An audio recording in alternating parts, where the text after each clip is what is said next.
Información, diálogo y análisis con nuestros invitados.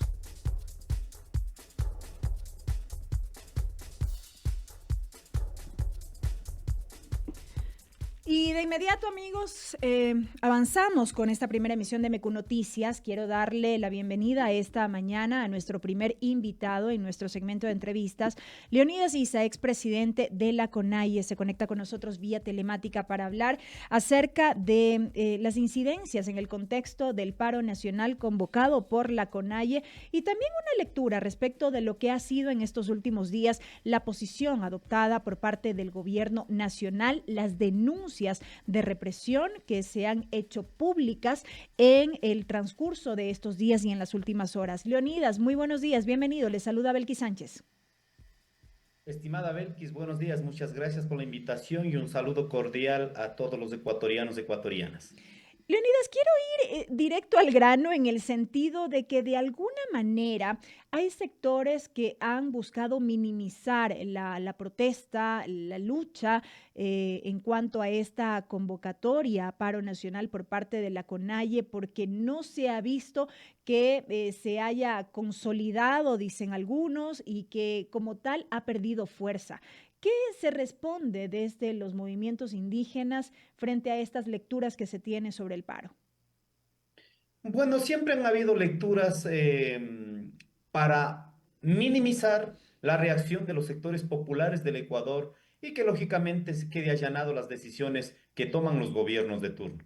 Lo que se debe saber es que como fue de manera secreta, sin comunicación, sin siquiera dar a conocer a la población ecuatoriana una medida tan jodida para los más empobrecidos, lógicamente en este momento se está avanzando en las coordinaciones a nivel de las provincias. En ese sentido, nuestros compañeros dirigentes a nivel nacional pues están recorriendo a nivel de las provincias y de las regiones. En ese sentido, no nos olvidemos, cuando piensan que la CONAI levanta de noche a la mañana y se va, no nos olvidemos, 25 de octubre del 2021, asimismo, 2, 3 días de acciones. Luego se hizo un puente y luego vino junio 2022. Entonces aquí no hay no está saliendo la gente de pronto para hacer una competencia, quién tiene más presencia, fuerza, si el gobierno con su estrategia de pagar plata a los manifestantes para que acompañen allí o simplemente la voluntad, la dignidad del pueblo ecuatoriano, que eso de a poco en los escenarios tienen que ir cobrando fuerza,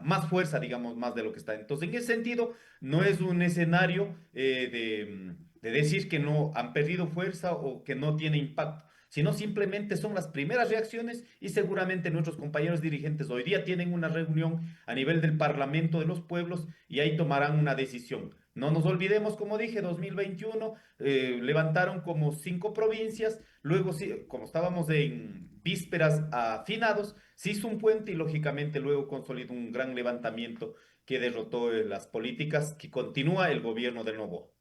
Adicional a estas lecturas a las que hacemos referencia, Leonidas, se suma esta narrativa por parte del gobierno nacional en el sentido de que existirían ciudadanos infiltrados en las protestas. Tanto así que el día de ayer el gobierno ha denunciado que se detuvo al menos a 2 personas que supuestamente pertenecerían al denominado Tren de Aragua. ¿Cómo reciben ustedes esta información que ha difundido el gobierno nacional? Ecuatorianos, yo les invito a ser críticos frente a la realidad. Este falso positivo del narcotráfico, del crimen organizado, fue creado por la élite política y económica desde que tomaron con Lenin Moreno, Lazo y ahora Noboa.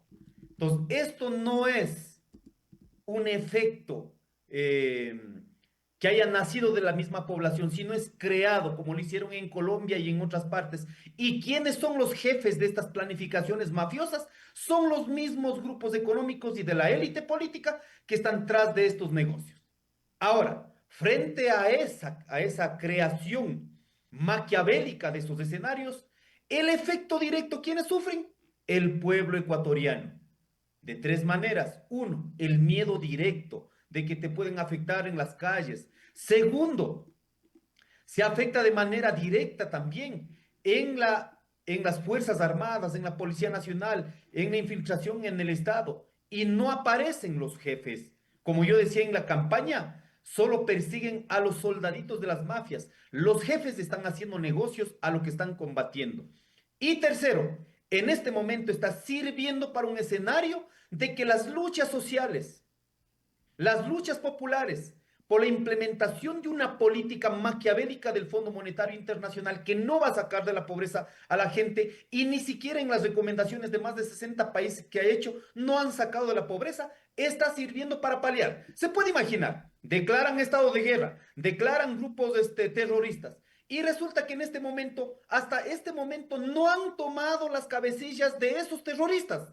Pero ahora sirvió perfectamente para que declaren a muchachos, a jóvenes, luchadores sociales impactados por esta política económica criminal, terrorista de Daniel Noboa, para ahora decir, estos son terroristas y se van 30 años a la cárcel. Entonces, una planificación maquiavélica de más de 8 años que esta gente, al no poder enfrentar con ideas, poder sacar el país en adelante, simplemente construyeron todo un marco jurídico, un falso positivo, construido por ellos, que sufrimos los ecuatorianos y en este momento está sirviendo para aquello. Y poniendo un elemento más, el gobierno nacional tiene una actitud autoritaria, dictatorial. Usted, ¿cómo cree que la gente sin absolutamente nada va a enfrentar con miles de policías y militares y llega como si fuera un rey a territorios a avasallar las reacciones populares que ha tenido por la responsabilidad del mismo presidente de la República? Y además un tercer elemento más en este escenario, que el presidente de la República, como no puede debatir ideas, ha instalado procesos de mentiras, de hostigamiento, de persecución, pero criminalización a los dirigentes. O sea, porque piensas diferente, la derecha, porque pensamos diferente, la derecha nos ha llenado de procesos judiciales. No se olviden, este escenario empezó a Leonidas Issa viniendo a poner policías de inteligencia, que la comunidad investigó y me ponen un proceso por secuestro. Luego llevan al proceso de habeas corpus, piden que pidamos disculpas. Segundo proceso, el día jueves, sábado al amanecer ponen otro proceso, cuarto, ayer otro proceso, perdón, tercero, y el día de ayer cuarto proceso. Díganos cuál es el argumento. El argumento es haber hablado diferentemente de lo que está posicionando el gobierno nacional en la cabeza de los ecuatorianos.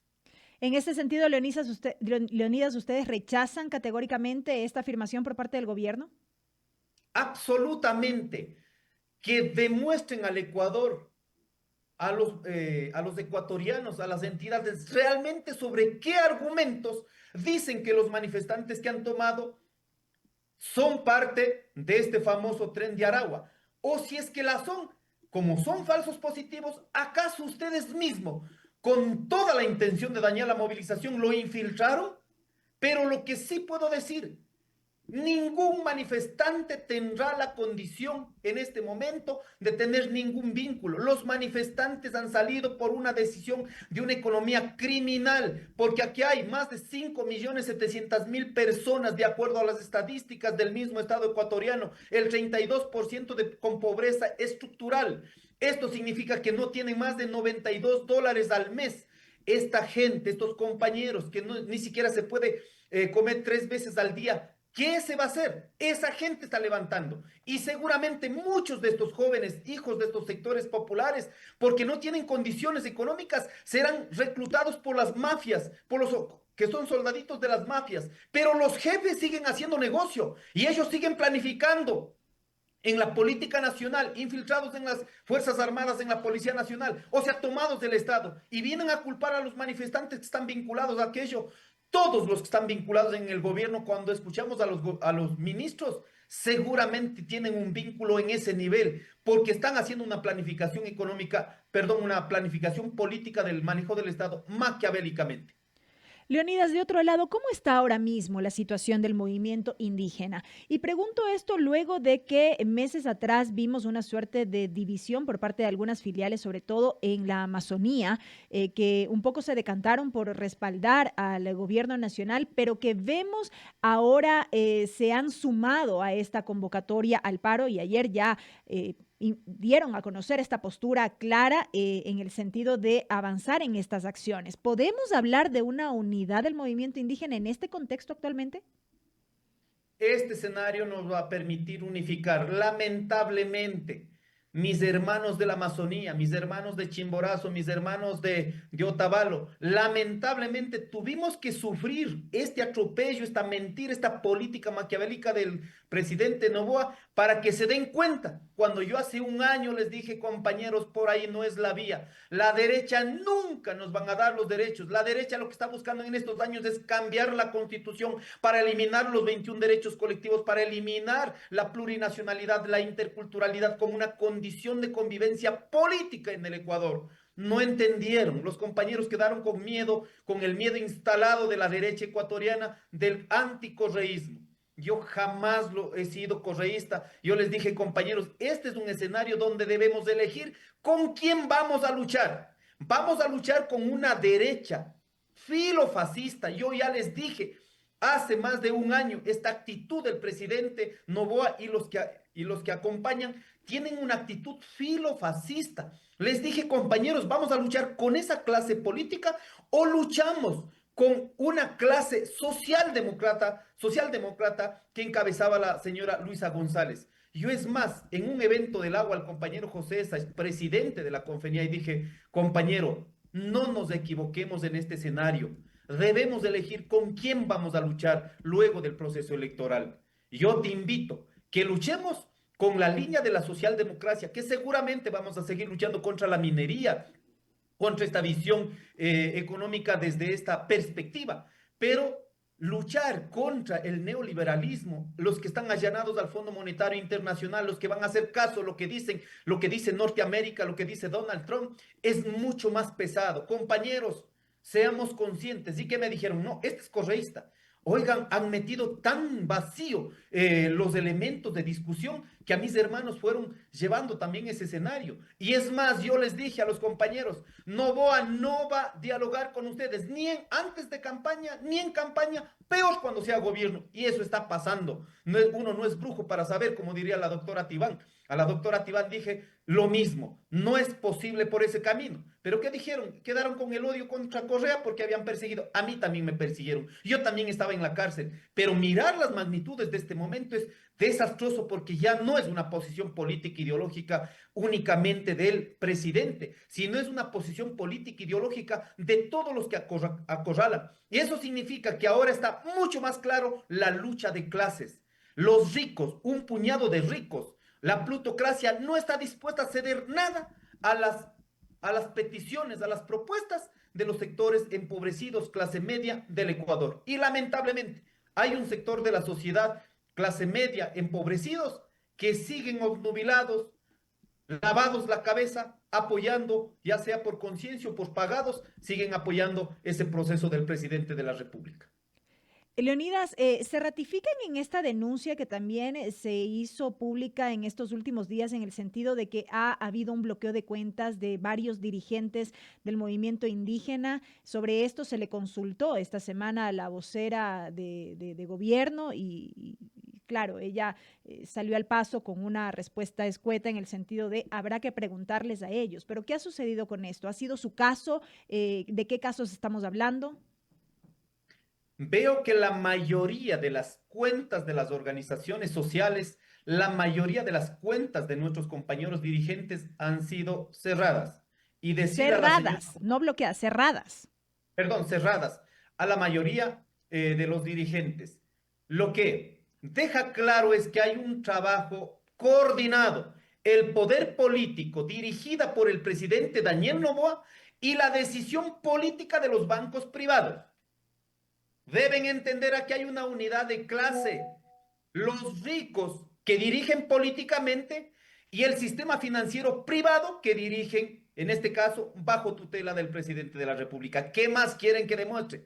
Y además de eso, el Estado ecuatoriano en toda su vida, seguramente en estos 200 años, Ahora en pleno siglo XXI, en el año 2025, dígame si ha puesto un centavo para discutir la plurinacionalidad, la interculturalidad, los mecanismos de la implementación de los 21 derechos colectivos de los pueblos indígenas, cholos, montubios, afros. Ninguna, ni un centavo partido por medio. Y resulta que la gestión, la autogestión de cooperación nacional e internacional que hacen las organizaciones para seguir discutiendo y poder construir una sociedad verdaderamente plurinacional e intercultural, y resulta que ahora viene el Estado dictatorial a tomar las cuentas porque no están dispuestos a seguir debatiendo. Esa es la clase política que dirigen en este país.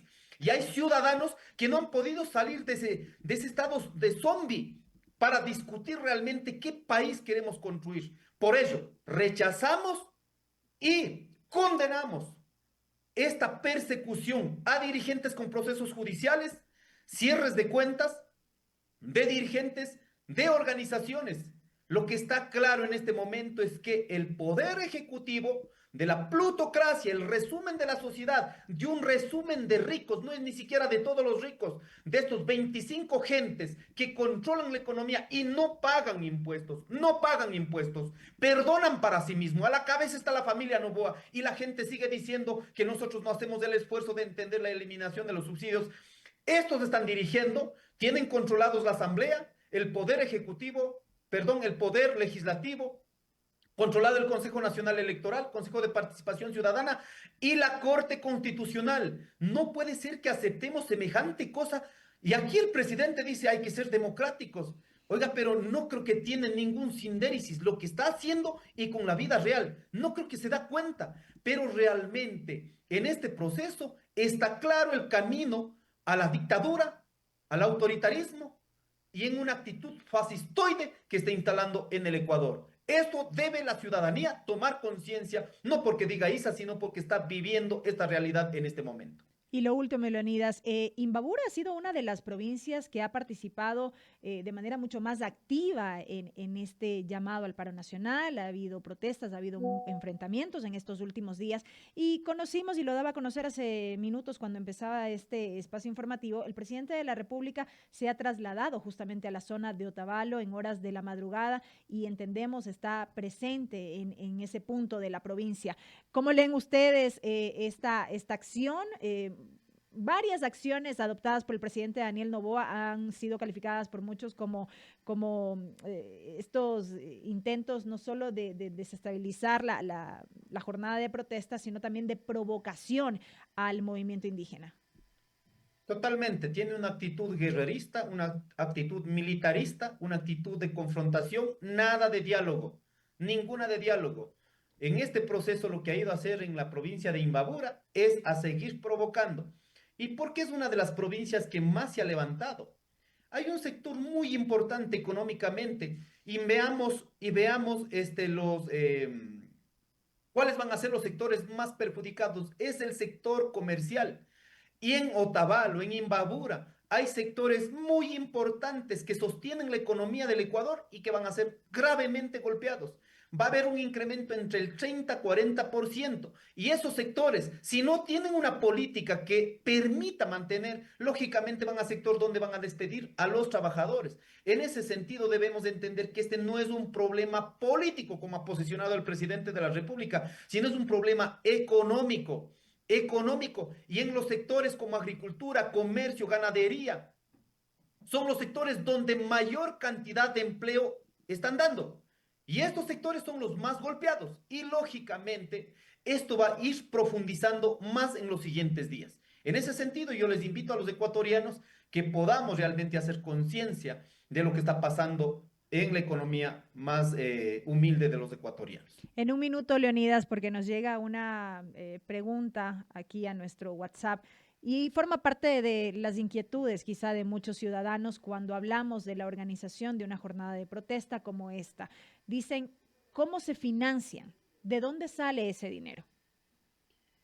Es una pena que los ecuatorianos piensen que en el pleno siglo XXI, 2025, haya alguien quien pague para salir a luchar.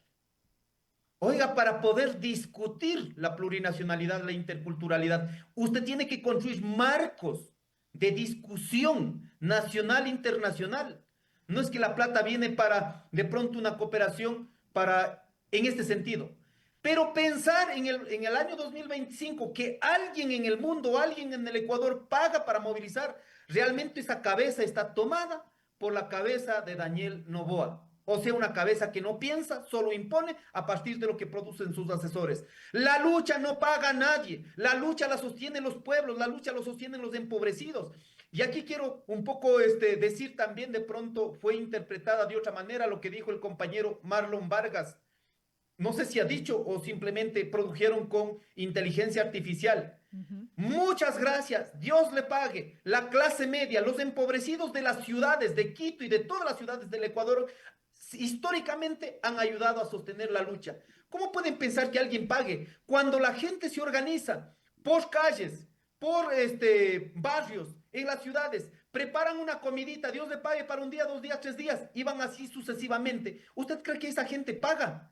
Dejen de ser ridículos, de pensar que alguna vez en el Ecuador alguien paga por luchar. Esto es tremendamente colonial. O sea, la gente no tiene derecho a pensar por sí mismo. La gente no tiene derecho a ser solidarios por sí mismo. Y resulta que alguien les paga y alguien sale para ganar la muerte, ganar los juicios. Hay que dejar de ser ridículos y no seguir haciendo el juego a una idea fascistoide, como están instalando en estos días un grupo de políticos, un grupo de élite política y económica del Ecuador. La lucha es la madre de todos los derechos, nadie las paga y las sostienen los más empobrecidos. Leonidas, muchísimas gracias esta mañana por habernos acompañado en esta entrevista. Muchas gracias, un abrazo. Lo propio, Leonidas Issa, expresidente de la CONAIE, en diálogo con la primera emisión de MQ Noticias, amigos. 7 de la mañana, 44 minutos.